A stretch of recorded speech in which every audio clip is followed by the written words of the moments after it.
Hey everyone, brand new week. Welcome into our latest TDR Cannabis in 5 presented by Dutchie. I'm your host, Shad Dales. And listen, about a week and a half ago, we did a video called The Tax Disaster That's Killing Weed in Michigan. And since then, a lot of you have asked, how exactly is this tax system built and why is it such a mess? So today I'm going to break it all down, the full structure of Michigan's cannabis taxes, who collects what and how it filters through the state system, and why the next wave of proposals could take a market that's finally maturing and put it right back under pressure. We all know this latest proposed tax would decimate the industry. So with that, let's get into our latest TDR Cannabis in 5 presented by Dutchie. But first, a word from Morgan & Morgan. Hey everyone, there's a reason smart investors celebrate when their portfolio jumps 40% in a year, just like there's a reason Morgan & Morgan is America's largest injury law firm. Think about it. When you're investing, you want the right team in your corner. The same is true if you're injured in dealing with an insurance company. And that is where Morgan & Morgan comes into the equation.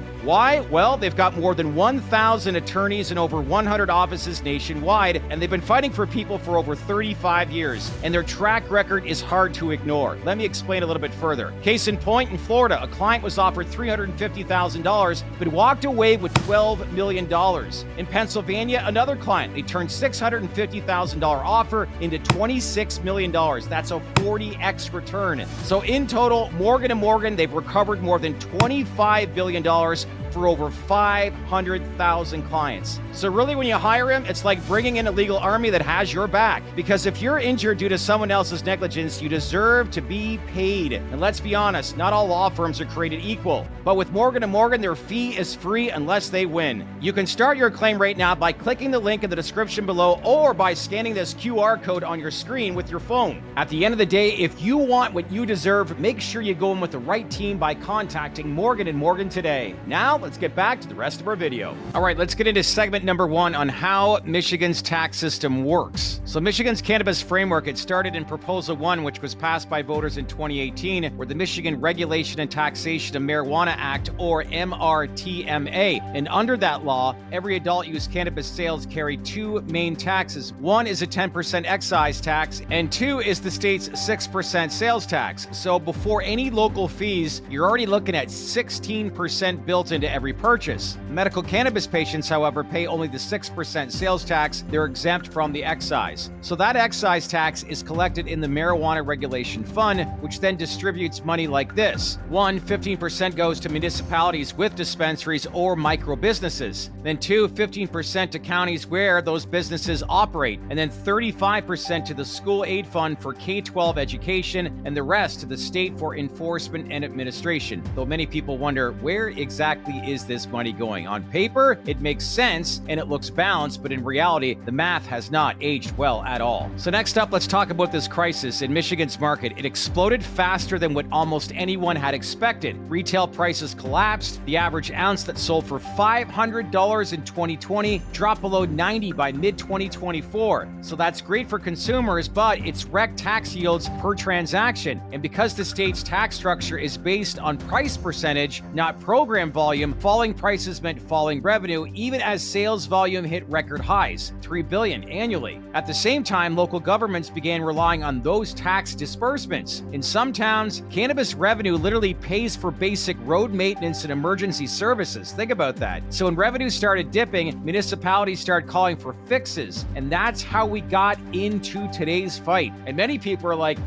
road fixes? I'm not seeing it in the state of Michigan. Where is this money? So earlier this year, Michigan lawmakers, they now floated a new 24% wholesale tax, and at one point a 32% version on top of the existing structure. So this wouldn't hit consumers directly at the register. Instead, it would apply upstream on every transfer between growers, processors, and retailers. You understand why this market could actually collapse? So essentially, it would tax the cannabis before it even hits the shelves. So supporters claim it could raise up to $420 million a year, with some of that earmarked for infrastructure and for public safety. But to the industry, it's a nuclear option, and I can understand why they would think that. This collapses, guess what? Hello, illicit market. So there are 5 main reasons operators are sounding the alarms right now. And the first one, obviously, is double taxation. You now have a 24% wholesale tax before the sale, plus the existing 10% excise, plus the 6% sales tax. So that's effectively more than 40% in total taxes across the supply chain, higher than any other legal state market. Second is margin collapse. Growers are already selling below cost just to move inventory. A wholesale tax would wipe out what's left profitability-wise. Third is the consumer shock. If prices go up again, then Michigan risks pushing users back into the illicit market where no one has to pay taxes at all, and that will happen. Fourth is investor flight. Nothing kills confidence like unpredictable tax policy. Investors who start to come back into Michigan's market, especially on the real estate and M&A side, are freezing plans until this is settled. So it's already had a ripple effect. And then finally, number 5 is legal risk. The 2018 voter initiative explicitly capped Michigan's cannabis excise at 10%. So some attorneys argue that adding a new wholesale tax could definitely violate voter intent, which would open up the door to lawsuits. So again, this is complicated. As far as any future capital and future investment in the state, that's on pause right now. So next up, you always got to follow the money. So where does the money go from here? Under the House proposal, most of it would funnel into a new state infrastructure account, not directly to the cannabis ecosystem. So that's another sticking point. Operators say the state is treating cannabis like a cash cow to fill unrelated budget holes while ignoring issues like lab integrity, product testing, and license backlogs. So really, it's fair criticism. Michigan's cannabis market, as I said earlier, is generating $3 billion in annual sales, yet the businesses footing the bill are being asked to subsidize roads instead of reinvestment in the regulated system. So the bigger picture here, this isn't just a Michigan story, it's a preview of what happens when legalization outpaces tax reform. When markets first launch, states often set flat percentage taxes, assuming high prices and low supply. But then once competition drives prices down, those same tax formulas become unstable, which we're seeing in Michigan. California saw this exact cycle. High taxes, collapsing wholesale margins, and a booming unregulated market. That's where Michigan's headed right now, if you don't open up your eyes, government. So now you got Michigan walking the same path, except with even thinner profit margins. So think about that. That's even more alarming. So really, this isn't just about economics. There's also politics involved in this. Michigan is heading into an election year with budget pressure mounting, and taxing weed to fund roads is an easy talking point. The problem is it risks destroying the very industry that generated the tax base. Don't bite off the hand that feeds you here, right? So as of now, the 24% wholesale tax proposal has cleared committee stages in the House, but the Senate has yet to take it up. Governor Whitmer's team has ruled out support, but the sources say the administration is aware of the backlash from cannabis operators, and really they may be exploring alternatives here, such as smaller rate increases or industry-specific offsets. So in other words, this fight is far from over, and if Michigan's cannabis economy starts to crumble under new tax pressure, expect other states to start rethinking their own models as well. So this could have a ripple effect. Pay attention to what's going on in Michigan. So to wrap things up here today, yes, Michigan legalized to build a fair, sustainable market, but with these new tax layers on the table, we're now seeing unintended consequences of legalization without fiscal discipline. And if this continues, it won't just be a tax crisis, it could become a full-blown market correction, one that drives out small operators and really only leaves a handful of larger players involved. What do you think is going to happen in Michigan? Let us know by leaving your comments below. What are your concerns about the market in Michigan as well? Again, let's keep this conversation going. Also, if you like this breakdown, make sure to give it a like, smash on that bell for all notifications, and greatly appreciated if you could subscribe to us here at TDR. That's it for now. Thanks for joining into our latest TDR Cannabis in 5 presented by Dutchie. I'm your host, Shad Dales, and we'll see you all in the next video. Thanks again for watching.